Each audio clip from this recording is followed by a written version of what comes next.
బాధ నేను భరించలేను మిత్రుడా, ఈ బాధని నేను భరించలేను.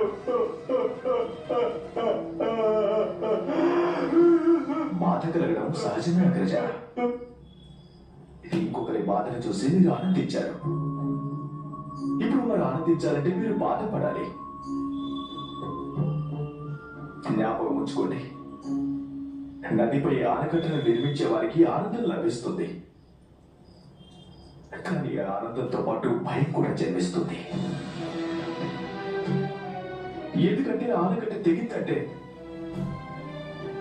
పక్కనున్న నగరాలకు జీవనాధారమైన నది ఆ నగరాలను ముంచేస్తుంది అగ్రజ.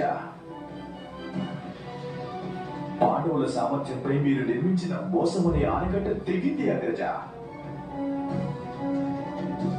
మీ పుత్రులను ఎప్పుడూ అది ముంచేస్తుంది, ఎప్పుడూ అది మీ పుత్రులను ముంచేస్తుంది. మాట్లాడకు మిత్రుడా, మాట్లాడకు, అలా మాట్లాడకు, నువ్వు అలా మాట్లాడకు.